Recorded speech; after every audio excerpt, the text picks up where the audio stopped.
Exodus chapter 4. If they will not believe these signs. Then Moses answered and said, What if they will not believe me and will not listen to my voice? For they may say, Yahweh has not appeared to you. And Yahweh said to him, What is this in your hand? And he said, A staff. And he said, Throw it on the ground. So he threw it on the ground and became a serpent. And Moses fled from it. And Yahweh said to Moses, Stretch out your hand and grasp it by its tail.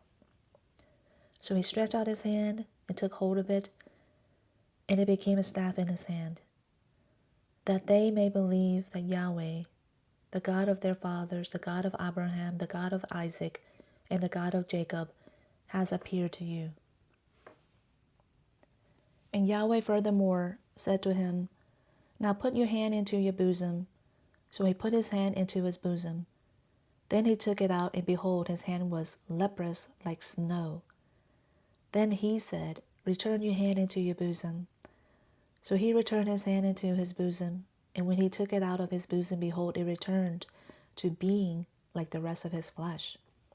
And so it will be, if they will not believe you or listen to the witness of the first sign, they may believe the witness of this last sign. But if it will be that they will not believe even these two signs, and that they will not listen to your voice, then you shall take some water from the Nile and pour it on the dry land, and the water which you take from the Nile will become blood on the dry land. Aaron to speak for Moses. Then Moses said to Yahweh, Please, Lord, I have never been a man of words, neither recently nor in my time past, nor since you have spoken to your slave, for I am one with a hard mouth and a hard tongue. And Yahweh said to him, Who has made man's mouth?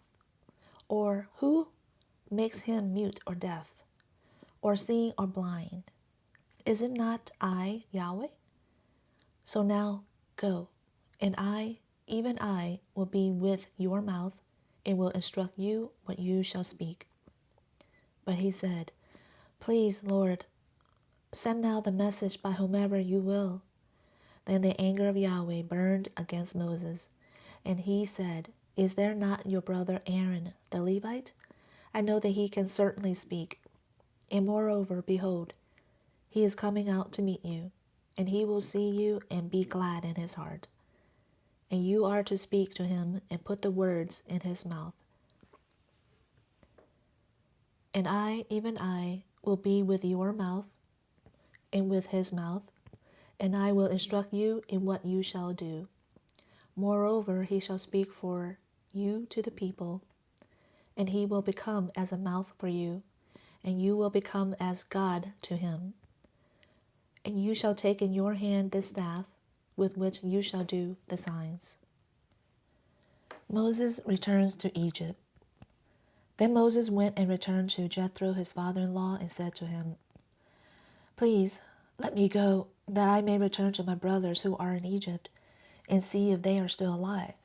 And Jethro said to Moses, Go in peace. And Yahweh said to Moses in Midian, Go, return to Egypt, for all the men who were seeking your life are dead. So Moses took his wife and his sons and mounted them on a donkey and returned to the land of Egypt. Moses also took the staff of God in his hand. And Yahweh said to Moses, When you go to return to Egypt, see to it that all the miraculous wonders which I have put in your hand, that you do them before Pharaoh. But as for me, I will harden his heart with strength, so that he will not let the people go. Then you shall say to Pharaoh, Thus says Yahweh, Israel is my son, my firstborn. So I said to you, Let my son go, that he may serve me. But you have refused to let him go. Behold, I will kill your son, your firstborn. Now it happened at the lodging place on the way that Yahweh encountered him and sought to put him to death. Then Zipporah took a flint and cut off her son's foreskin, and touched his feet with it. And she said, You are indeed a bridegroom of blood to me. So he let him alone. At that time, she said, You are a bridegroom of blood, with reference to the circumcision. Then Yahweh said to Aaron, Go to meet Moses in the wilderness. So he went and encountered him at the mountain of God and kissed him. And Moses told Aaron all the words of Yahweh with which he had sent him, and all the signs that he had commanded him to do. Then Moses and Aaron went and gathered all the elders of the sons of Israel. And Aaron spoke all the words which Yahweh had spoken to Moses. He then did the signs in the sight of the people, so the people believed. If they heard that Yahweh cared about the sons of Israel, and that he had seen their affliction, so they bowed low and worshipped.